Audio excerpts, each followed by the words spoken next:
Reporting live from the front line, this is the Mad Dad.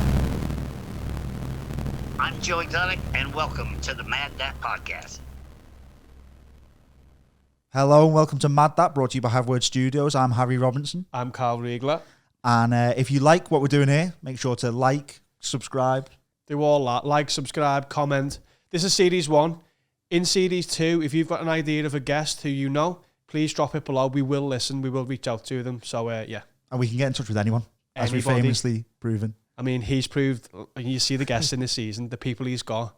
Next, what are we getting next? We're going to go for the Queen. The Queen, the Pope. The Pope, yeah. King Henry VIII. King Henry VIII. He's coming on season 3. That's the first 3 episodes. So what you want to see after that, comment below. And go and check our socials out. Go and check Have a Word socials out. And yeah, if you like what we're doing, tell us. We're narcissists. We like to know. We're going to jump into the intro, which is going to be recorded immediately after we finish talking to today's guest. Yes. So just enjoy that. Understand that that's the context for it. And just dive right into it. Hope you enjoy. Nice one.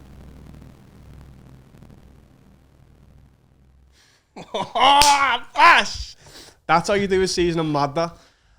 Hello and welcome to the season finale of the Mad That podcast. It was a season 1, and I don't think I've ever had such adrenaline doing any interview in all my years of interviewing anyone.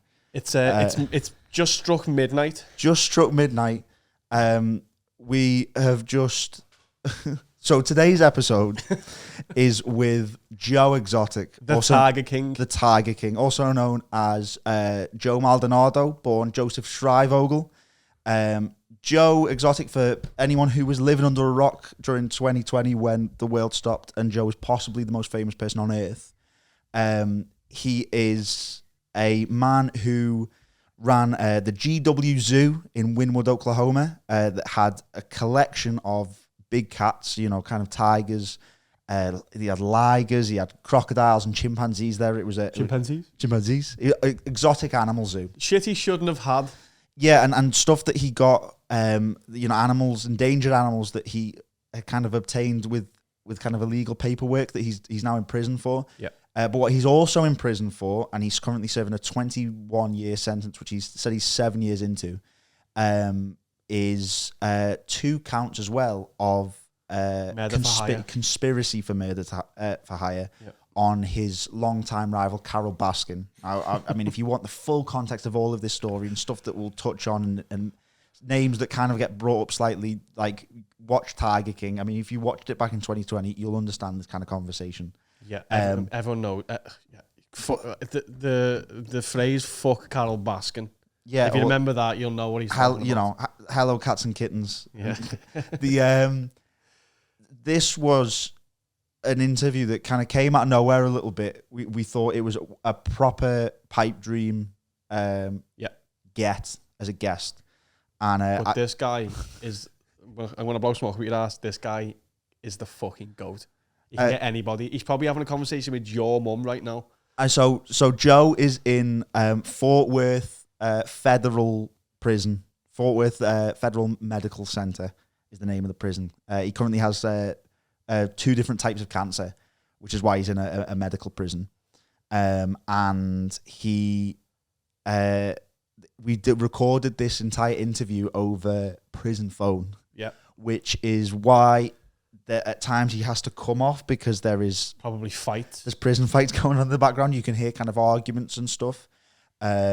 He's had to save up his minutes to speak to us, and he's gone over his minutes. He's gone over. We got a bumper kind of interview out of him. Yeah. He doesn't give it. 1, he's in prison, so no one gets to interview him. 2, if you're lucky enough to, he'll give you 10 to 15 minutes of his time. He gave us over 35 minutes. It must have been about 40. If not longer. There is little mini breaks where he has to leave and go sort out some beef or something. Whatever's going on. There's also like little points where, I mean, most of it will kind of be pasted over, but it's worth mentioning now. There'll be little points where the connection kind of cuts out a little bit. Yeah. It's not damaging to the whole piece, but it's worth mentioning, and it is the kind of the pitfalls of doing an interview over prison telephone. Over the planet on Instagram calls with a prison. We still managed to make it work at midnight. This is the day 2 of us trying to do Day it because 2. yesterday, as we'll get mentioned slightly, there was a gang fight near the phones, and we waited here for 2 hours for Joe to answer, or Joe to ring us, and it never came through. And yeah, I mean, Joe comes across, in my opinion, as a man who maybe buys into his own delusions a little bit, but there is a real sincerity there. Yeah. I guess he has gotten in too deep, and he felt like he was above the law, and he's now serving time, but he feels sad at points, and you could tell that he kind of got a bit of a kick when he was reminiscing almost about stuff that the rock star life he lived. Yeah, because we got to let him go down memory lane, I guess, a little bit. He dropped some names that blew my mind. He told us stories that you've never heard. He introduced us to people in prison who you don't even know exist yet. Yeah, so there is a point where he introduces us to someone, and it's a world exclusive. Yeah, but it also, that bit made me feel a bit sad, a little bit. Maybe that was just me, but it was like, I didn't want it to come across like we were, this man's in prison and we're trying to poke fun at his situation, because it's not, because we're also very grateful. Look, we're sat in this studio and he's sat on the other side of the world in, as he explains, awful conditions, and he has been for 7 years. And also, you'll find out in the episode that he's also battling major illness. Yeah, and it's weirdly kind of okay with his own mortality, and it gets very deep at points. He then will also make some radical political thing that we didn't want to call him out on because we had limited time. And it's like, there's no point in having a political debate with the Tiger King at midnight. Not sure we win that. Because also it doesn't, because he's in prison. He's mates with Trump. He's on first name basis with him. He's got things to say to Trump. For the context that you'll need for this, when Trump was finishing his presidency, it does get talked about and get covered, but he talked about potentially pardoning Joe Exotic because a journalist asked. So there's that context there. You know, he's currently up for appeal, and he's hoping to win his appeal, and if he wins his appeal, then he'll get out of prison. He thinks he has multiple ways out of prison, and he's currently pursuing them all.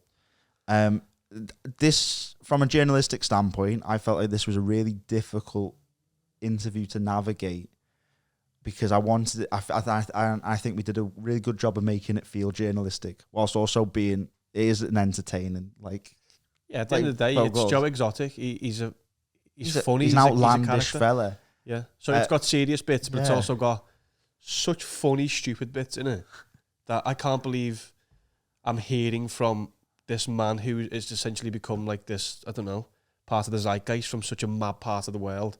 If you look back to the pandemic, Joe Exotic is just intertwined into it. I've yet to tell. There's very few people I've let out of the bag that we were in, bar like close family, but everyone lost their mind. Everyone who have told us gone, what?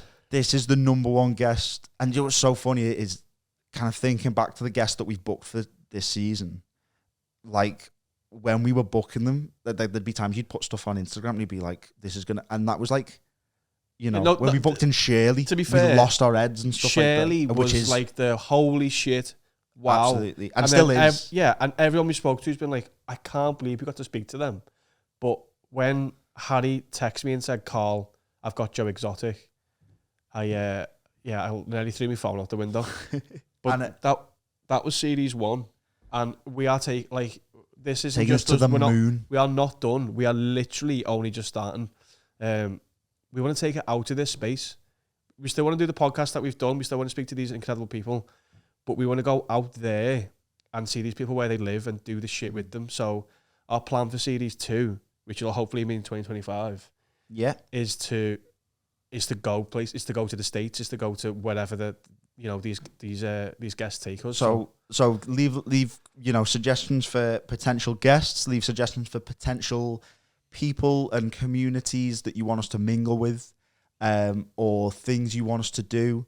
I have got to say, at the risk of getting soppy, because it's like midnight and we've gone a bit delusional. We watched the if entire... you look at my eyes like this, I am I am a sleepy just boy. completely sleep deprived. But this is the dream I had when I was like 15 and I decided I wanted to be a journalist. And thanks to our knob Ethery and you thanks to being... your ridiculous talent and hard work, we are where we are. I had I work here, we've got the facilities to do it. But if you didn't do what you've done, this is not kissing Harry's arsehole, but all of this is because of him. That's just a fact. That's very kind. I disagree, and it's been a just huge joint effort.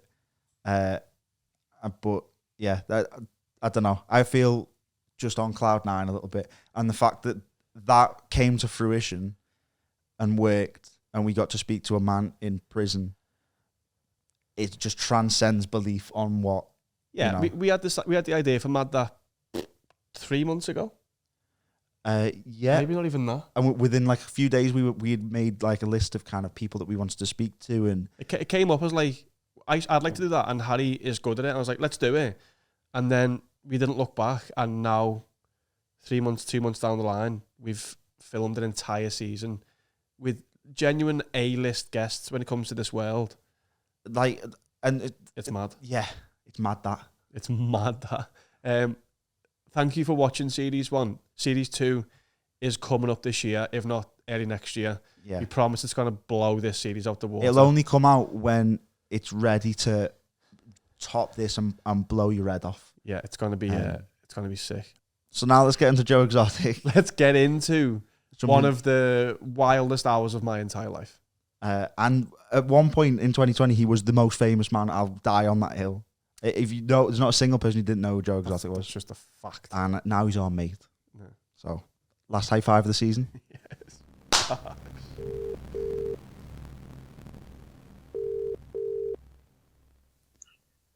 Hey, how you doing? Hi, is that Joe?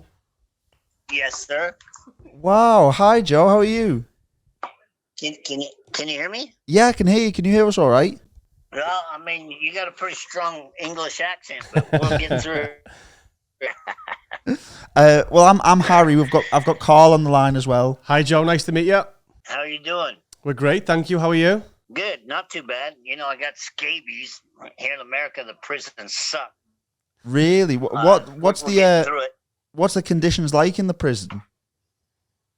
Oh, dude, it's trash. The mold, the algae, the diseases, it's crazy. Really? So you're in Fort Worth Federal Medical Center at the moment now, aren't you? Yeah. And just in 1 week, I caught 15 rats under my bed. Wow. Could you kind of describe, I guess, what prison's like? I don't know. Like, for, I guess, British audiences, the image of American prisons comes a lot from kind of films and stuff like that. Is it few and far between? You know, I don't know how they are over there, but, America's got more people in prison than any country in the world. We're one of the least populated. But crazy part is, especially federal prison, there's more drugs in federal prison than there is outside. How do the How did the drugs get into the prison? A lot of times through the front door. What you have to wonder. Okay, a federal prison guard. Okay, you can take a construction, a brain surgeon, a teacher, whoever. Okay, and they go to work with maybe a briefcase. Mm-hmm. A prison guard, a federal prison guard in America comes to work with a 100-pound backpack. Wow. Are you saying that, filled with kind of narcotics? Every one of them. They're bringing shit in and they're stealing everything to take home. So how long have you been in prison now, Joe, if you don't mind me asking? Going on 7 years. 7 years. Yes. I guess, have you adjusted to life behind bars 7 years in? I mean, it's a long time to be spent in captivity, essentially. I will never adjust to this. Is it difficult? This is not me, dude. This will never be me. What do you miss most my about? pill is looking really good. Sorry, what do you miss most about the outside world? I said my pill is looking really good, though. We're hoping to have this done. You know what I miss the most outside is the outside food. Like a real pizza. Yeah. What's the prison food like in federal prison? In America, a federal prison, there's a 2,000 calorie diet a day. Okay, and they make that up mostly with cookies and cake. Oh, really? And they don't have to feed you healthy. Yeah. Now and then all of the meat that comes in to the prison boxes that says not for human consumption. So you're saying that in prison you get fed kind of food that in the outside world wouldn't be acceptable? Right, exactly. And stuff that they serve you during lunch and stuff, most of them are expired by 8 to 10 months. Oh, wow. As someone in prison, Joe, who obviously is notable, and I know you've been in prison, I guess whilst your fame outside has grown quite a bit. Are you seen as a bit of a kind of celebrity in the prison? Absolutely. Every day. How does that impact your kind of prison life? It actually made it a little better. And I get along with everybody. The thing about prison is, you just got to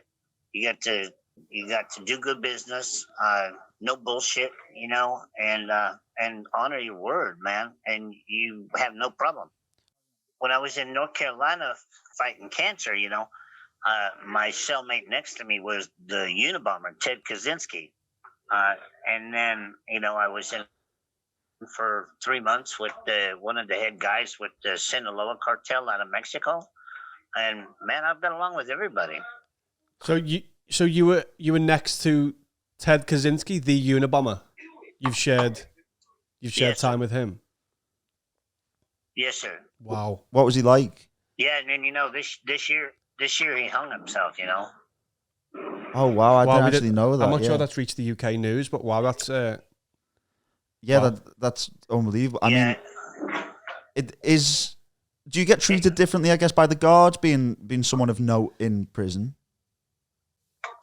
Well, some of the staff, they're jealous, and they treat me like shit. But for the majority, the staff treats me pretty decent. Well, that's good to hear. So I mean, for kind of full context, we were meant to have this call yesterday, and we got told that you got involved in a gang fight, or there was a gang fight that stopped the phone call. Are you able to explain what happened? I didn't myself. Right. It's just whenever they fight, they lock the whole unit down. And usually it's the same race fighting the same race because somebody fucked up. But hey, let me call you right back. Yeah, no worries. No problem. All right, quick break there. We'll just keep going through. Could you hear the kind of Yeah, beef there was beef going on in the something background? just happened behind Joe, and he said he's had to call us back. We were kind of caught by surprise there a little bit. Yeah, because the call came through His Instagram. Yeah, we assumed it was his team that we organised with, but I assume they're kind of bouncing the call off. Yeah. But I mean, 'cause we've been waiting around for a while. It's currently 12 minutes past 11. We've been waiting here all day. This is the second day in a row. Second day in a row. We've waited up late for Joe to call. And it looked like it maybe wasn't going to happen again today. And then out of nowhere, Joe Exotic's in our ears. So if that seemed a little bit slapdash at the start, I think that was just legit. Yeah. Holy fuck. He's been on the call 6 minutes and he's dropped information about guards being the biggest criminals, prison conditions being basically unlivable, and the fact that he share the space with the Unabomber. Do you believe him with the kind of guard stuff? You've always, I think, it's a good time to kind of mention halfway through. You've always got to kind of take this as a little bit of a pinch of salt. Yeah, Joe is an extravagant kind of character. Well, I think we should ask him: is Joe a character or is Joe Exotic? Because he's obviously known for being a bit flamboyant and maybe not making stuff up, but I mean, yeah, that was insane. That was so funny. That was 7 minutes with Joe Exotic and a prison fight happening in the back. Yeah, so hopefully he calls back. There has been a prison fight that's kicked off. If not, there'll be a kind of sharp. If not, we'll change clothes. And then we'll finish the rest of the call. But I'm just keeping the phone close. He sounds a bit broken, doesn't he? A bit worn down by the system as well. I mean, Joe does strike me as a kind of, an emotion. He mentioned it kind of broke up slightly, but he did mention about how kind of his appeal's going well. You can kind of tell that that's the light that is keeping his hope going, I guess, a little bit. Yeah, the sole thing in his life right now is to get himself out of prison and get back out, so he can. What did he say he wanted? He wants to. It's the food that he wants the most. Yeah. I mean, you could just tell he kind of wants to get back to normal life for a bit. I mean, because normal to Joe Exotic standards. I mean, but also he's weirdly prison hardened because he's just stopped a phone call to. In my head, he's bashing people's heads in. Right now, in our world, obviously this is in the future for you, Joe Exotic might be having a fight in prison and then waiting to call us back. So, or you know, he said that if there's a fight, then they close down the kind of calls and stuff like that. That's could have been what happened. Maybe he's going to call us back tomorrow. Maybe he's going to call us back in 5 minutes. You will find out in 5 seconds. Yeah, there'll be a sharp cut. You there? Hey, hi, Joe. There's some times that I may have to just call you back, and I can't help that. That's no problem. Don't worry. We're here waiting for you. Yep. So Yeah. what we wanted to kind of get into, Joe. I mean, you give off the vibe kind of someone who wants to kind of get back to normal life, and you say that obviously, you know, prison is difficult. What we want to kind of ask is obviously this idea of Joe Exotic being almost this kind of character slightly, or this kind of persona that you've put out there when you've done magic shows and stuff like that. In your words, I guess, who is the real Joe Exotic or Joseph Maldonado? Well, you know, the crazy part, guys, is TV and all the news media completely blew my personality out of the water, because the real me spent my entire life helping grant last wish kids and dying people, and every Thanksgiving, Christmas, I cooked dinner off the zoo for people that had nowhere to go for free. Mm-hmm. And then every Thanksgiving and Christmas night, I loaded my limousine and drove to Oklahoma City and fed everybody that was sleeping on the sidewalks. You know, and then I spent my helping sick animals, and Netflix didn't cover any of that. They just made me look stupid. How much of Tiger King have you seen, Joe? I just seen the first season of Tiger King, and that was about working on suing them. Mm-hmm. So the prison had to let my lawyers come in with it on a computer. What were your first kind of reactions to seeing yourself portrayed in that way? It was nothing but an agenda, guys. That's why I consider myself a political, because that's all that show was designed to do, was make Tiger people look crazy. Because just like I tell everybody, Saf, the girl that lost her arm by a tiger, you know, mm-hmm. If they wanted to do a documentary, a true documentary, and help tigers and help the conservation of tigers, they would have set her in front of a tiger, explained that it wasn't the tiger's fault, and stick up for tigers. But instead, they put her in a metal chair in a junkyard to make it look that junky. Mm-hmm. You know, and then the hitman of all people, naked in a bathtub interviewing. You know, who does that shit? And then John Finley running around with no shirt on, and it had nothing to do with the truth of how hard people work to take care of these animals, and how getting to see a tiger in America, especially to be able to touch one, okay, makes you appreciate tigers more to tigers in the wild. And you know, we have videos now of the producers of Netflix paying some of those characters $30,000 in cash to talk shit and make this up. How much of what was said by the people in your life, like you said, Mr. Finley, is that just total? Is that total theatre? Is that just totally what Netflix told them to say? that that was all paid bullshit. Yeah, because look, especially because he talked shit about me. Joe burned down the alligator house in the TV studio. Okay, well, Joe was in Chicago granting a last wish when that fire happened. So if you have a brain at all, if I would have had somebody start, who would it have had to be? John Rinke, because he was the only one at the zoo other than Rick Kirkham, and we have on video. If you go to YouTube channel and look, Arson Fire, Joe Exotic TV, we have Rick Kirkham security camera walking away from the fire at 3:00 in the morning. And where did he move? He left before the fire marshal even got fire wasn't even put out, and he was already packed and left. But where did he go? The only country that doesn't extradite back to America, the Netherlands. In relation to Tiger King, Joe, how do you feel your kind of feud with Carol Baskin was portrayed? Because I've heard you talk before about how you feel it was kind of, I guess, blown out the water a little bit, but obviously looking at maybe the videos that ended up on your internet show, there was real heat there.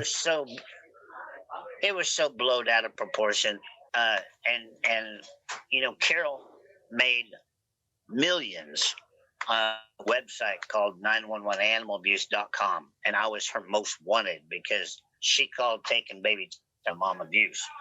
Okay. So she made money off of me doing that because she got her donors to donate money so she could stop me from breeding cubs. I made money on Joe Exotic TV, getting my people to believe that she killed her husband and she batshit.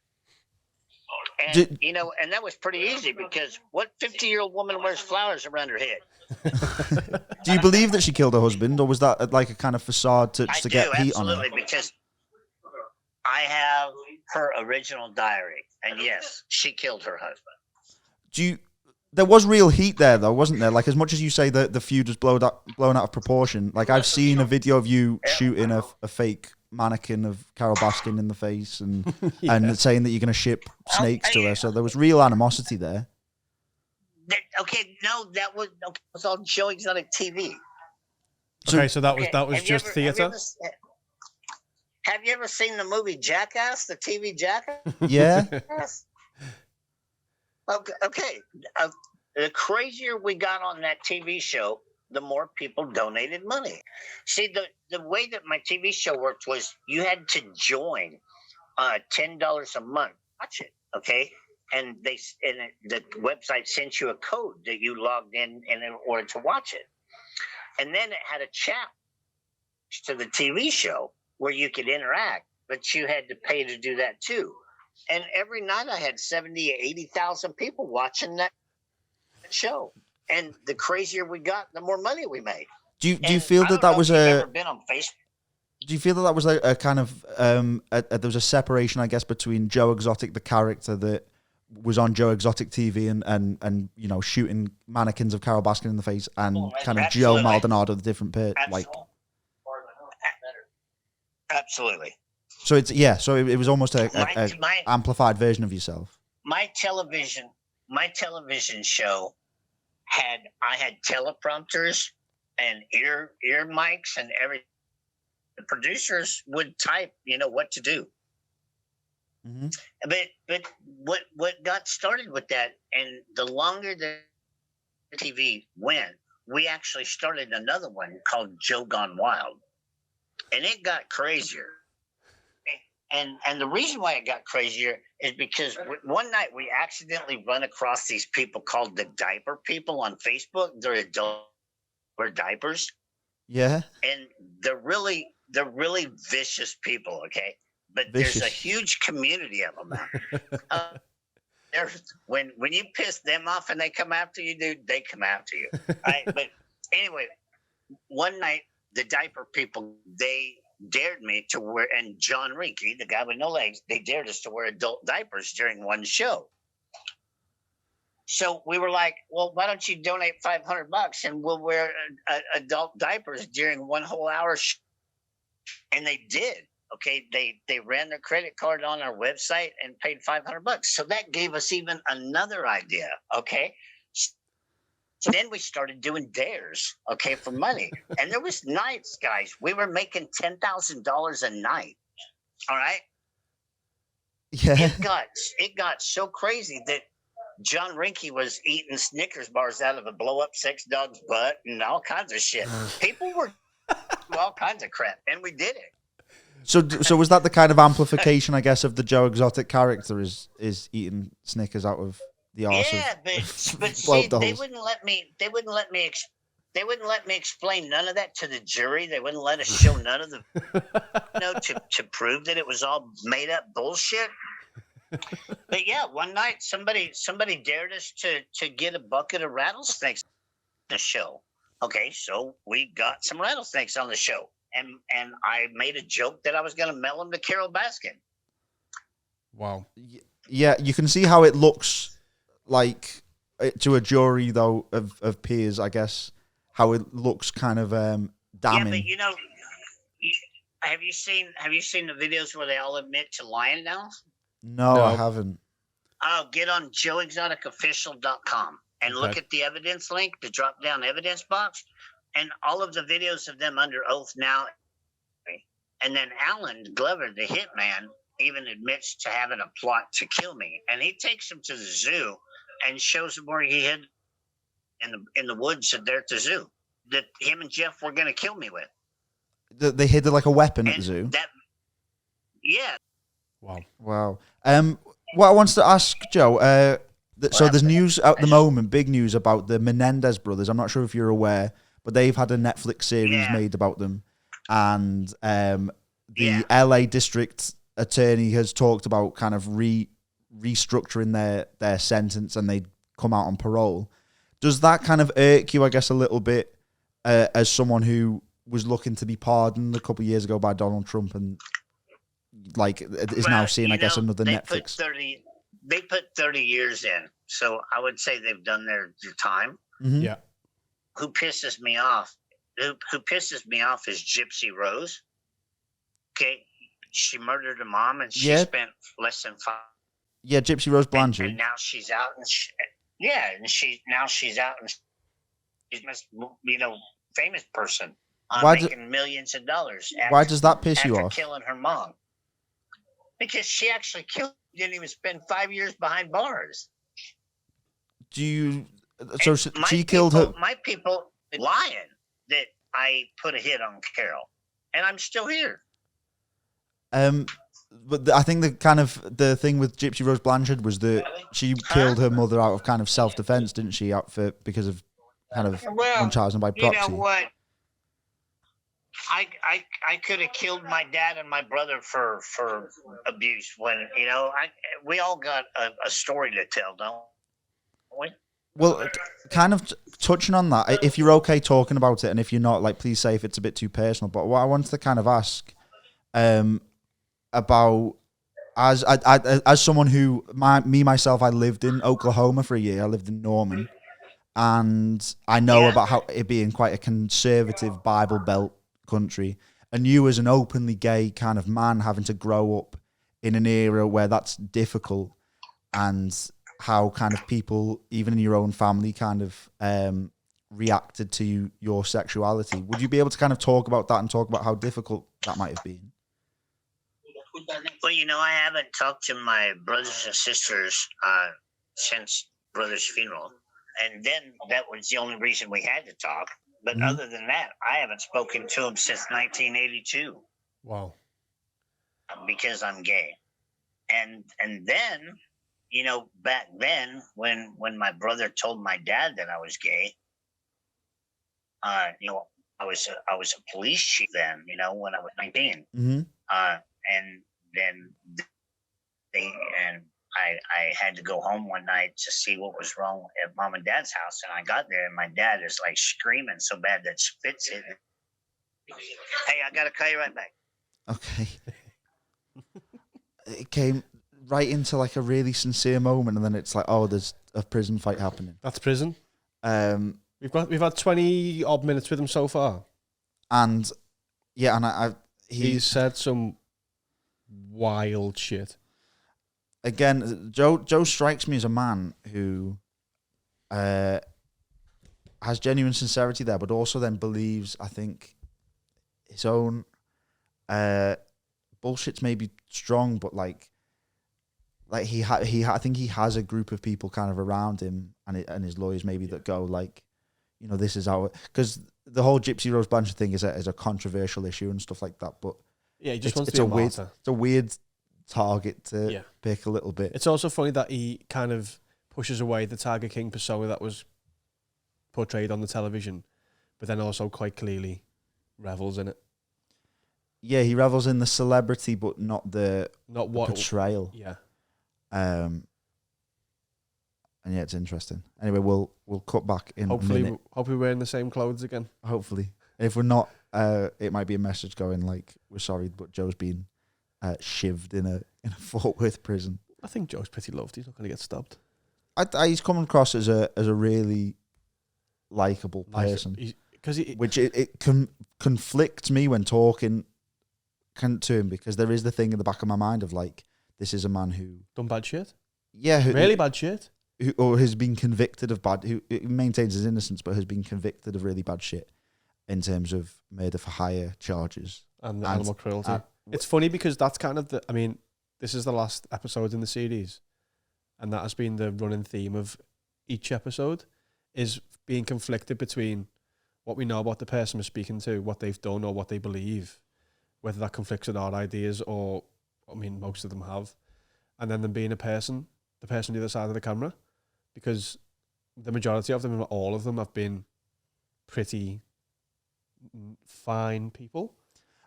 This is it's always the sweet spot, finding essentially the phrase that, Joe's calling. Okay. Hey, Joe. Hi, Joe. Can you hear me? Yeah. Are you okay is everything okay your end? Okay. All right. So anyway, when I get to my dad's, he's so mad when he spits hitting me in the face. Okay. And my mom is standing behind him crying, and I'm like, what the fuck? And he starts, because Gary told him that I was gay and everything else, and he makes me shake his hand in front of my mom and promise never to funeral. Okay, and back then I was struggling so hard with the issue myself that on my way back to town in my police car, I drove into a bridge. Oh, really? Then I spent 5 years in braces from breaking my back. What was your response when your dad said, "Promise you'll never go to my funeral"? What did you say back to that? What can you say?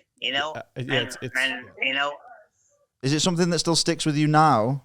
Yeah, because after I started singing and building that zoo, my dad turned out to be my biggest fan.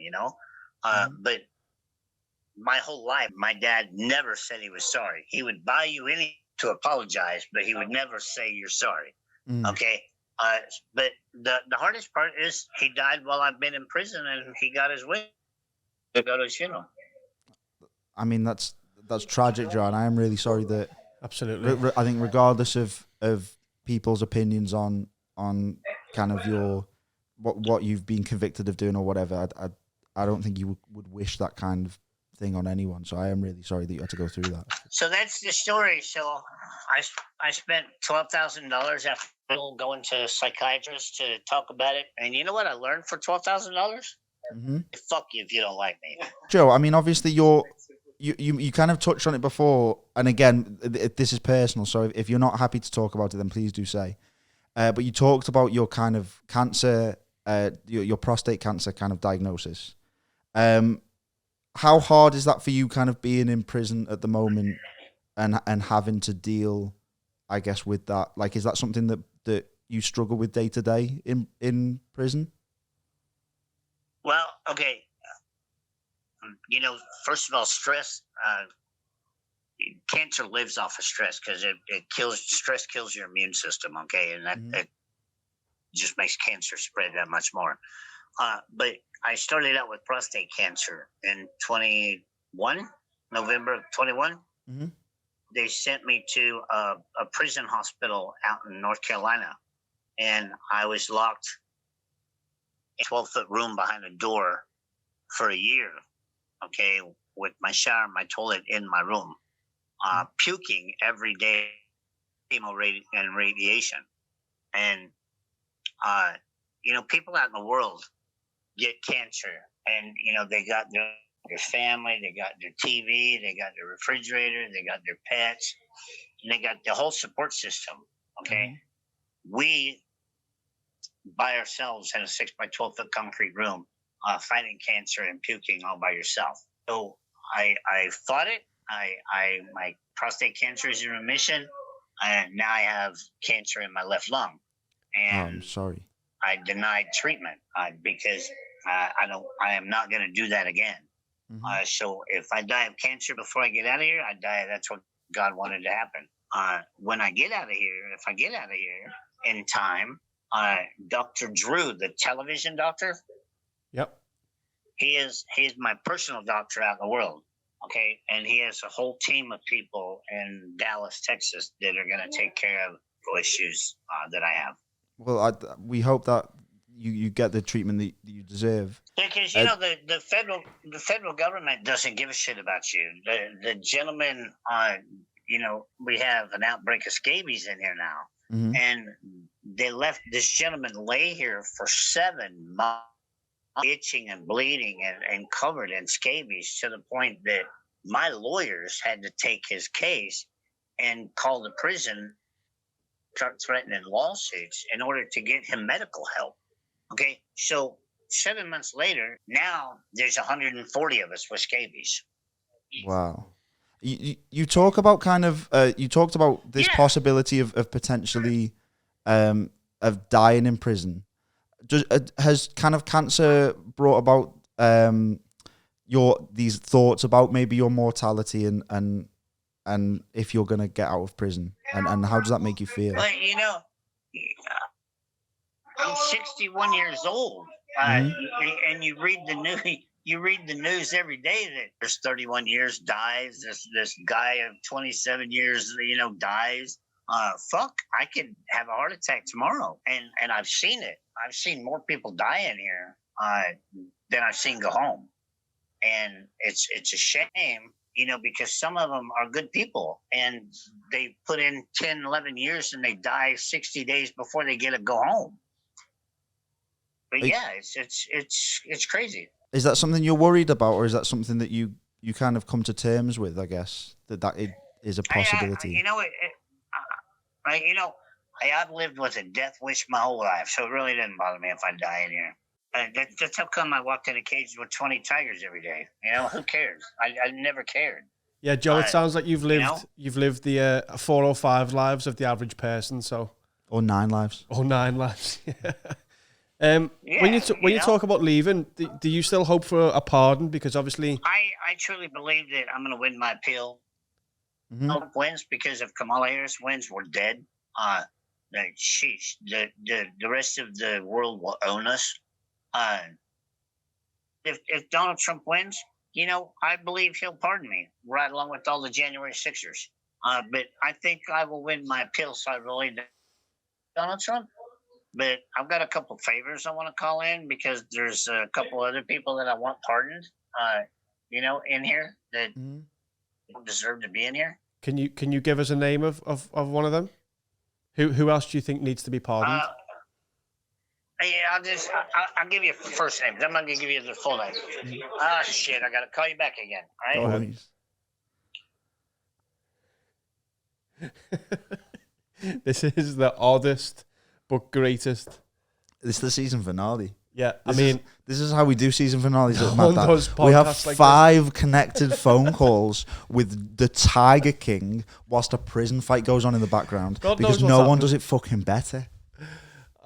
He showed his delusion a little bit there, didn't he, towards the end? I mean, he showed his heart as well with his illness and him seemingly making his peace with perhaps dying in prison, but say anything to win his appeal, and then if not, definitely be pardoned by Donald Trump, along with the January 6thers. I mean, I think that's a political stance, but also on the flip side, I do think if to put you in his shoes, if the president of the United States at one point said your full name and was like, "I'll look into pardoning him," and then it didn't happen, Yeah. you'd That hold hope's gonna hold stay with on you to forever. Yeah. that. You know, and it's something we'll talk about with Joe when he gets back. All right, gentlemen. So what we want to kind of ask you about, we were talking about kind of Donald Trump and this idea of And pardons. and pardons. Yes, Okay. would you be able to kind of talk us through? Obviously, there was the final day of Trump's presidency where you were hoping for a kind of pardon, and there was the limo waiting outside.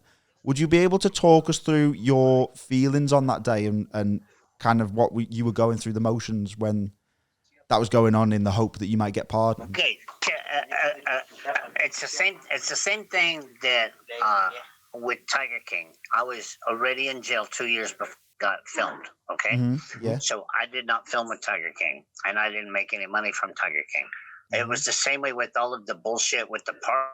They had that big bus. They wrapped an airplane. They flew to DC. All that bullshit. While I solitary confinement, I had no idea that was all going on. Oh, really? Right. Okay. So there was no false hope or the- anything. No, because they filmed that all bullshit for Tiger King, and so everybody could get famous. That was all drummed up by Eric Love and Eric Good, the producer. So no, did it break my heart? No. But was I supposed to be on the Tiger or on the pardon list? Absolutely. Even one of the biggest reported people that Trump does business with said that I was on the pardon list. And then January 6th, and everything got fucked up, and a few of us got forgot about. But no, do you feel a kind of bitterness everything- that didn't kind of come to fruition? not really, because I truly believe if he'll help me out, that wins, But here's my plan right now. All right, and you're going to be the first one to ever hear this. All right, I'm hoping that either I get pardoned or I win my appeal. One of those two is going to happen. In the meantime, the minute he gets elected, okay, I'm going to start in the news pushing that. Look, Melania, she was born in Romania, right? So she wasn't an American citizen in Donald Trump. Okay, so there's a few people that I would like him to pardon, not just myself. And I'm going to use Melania as an example. I have a real named Richard that I want pardoned, and I have all intentions on marrying an amazing from Mexico that's not an American citizen that's here with me right now, and his name is George. So I'm going to be asking two people to walk out that door, and one of them have an asylum certificate in America, so we can carry on our lives together. How long was your relationship with George lasted in prison? When did you meet? 5 months. Okay. Is it a romantic relationship, would you say, or is it a relationship? Very. Yeah, very. Was that? Does he know the kind of plan as well? Is this something that you kind of talk about with George in terms of the plan to kind of get out, or not get out, but in terms of build a life after prison? Hang on a second. Yeah, no worries. Say, just tell him, just Harry. Can you hear me? Yeah, Yes. Yep. Harry. Yep. Hey, hang on. We're gonna. He doesn't speak English. So he's gonna tell you something in Spanish, and then I'll translate it for you. Okay. Absolutely. Tell him to say, "Hi, my name is George, and I would like to stay on there." Hola, mi nombre es Jorge y me gustaría quedarme en Estados Unidos, señor presidente Trump. Hola, me llamo Jorge.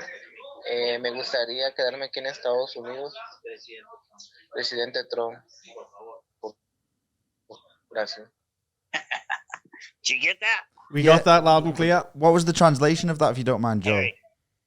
Okay, My name is George, and I would like to stay in America, Mr. President Trump.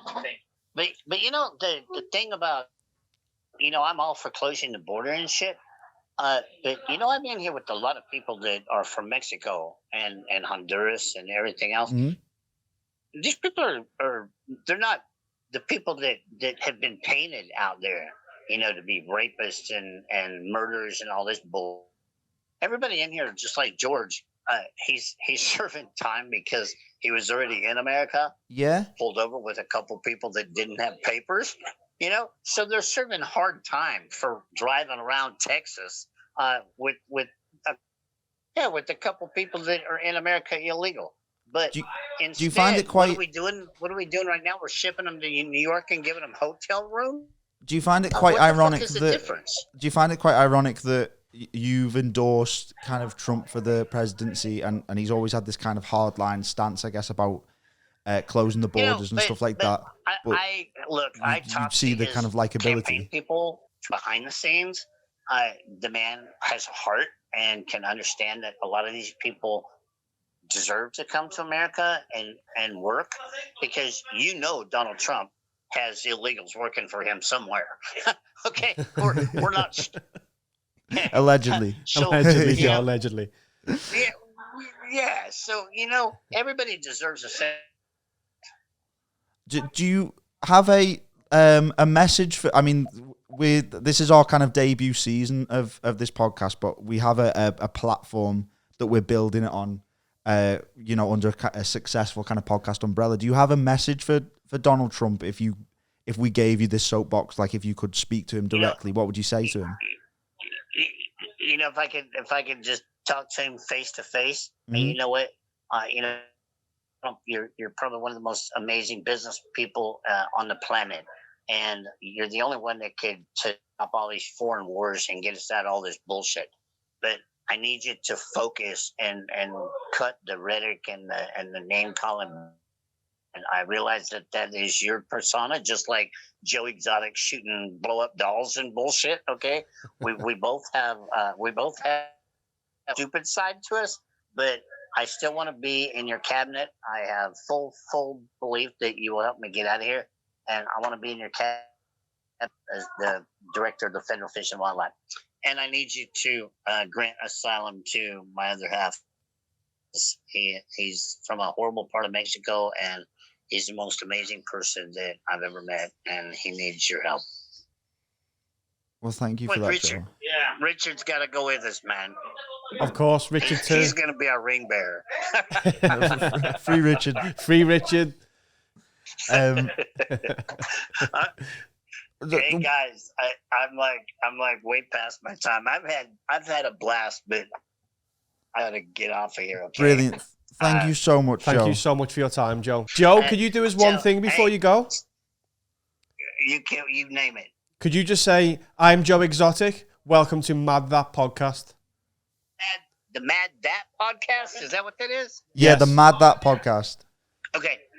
Hey, first, everybody over in the United Kingdom, I love you. I appreciate the support. Play my music, because that's how I'm paying my lawyers right now, is by people downloading all of my music. Yes. Hey, Joe, my favorite is... I'd like to... Joe, my favorite of your songs is Because You Love Me. I love that song. I do too. This Old Town is my favorite. Okay, I'll give it a listen. Okay, but anyway, everybody around the world, I'd like to say thanks for the support, and I love you. I'm Joe Exotic, and welcome to the Mad Dat Podcast. Oh, unbelievable. Have a great day. Hope you and George and Richard all have a brilliant day, and thank you so much for your time. You too, baby. Take care, Joe. Big love. Thank you. Bye-bye. All right. All the best. Gosh! That's how you do a season of Mad That.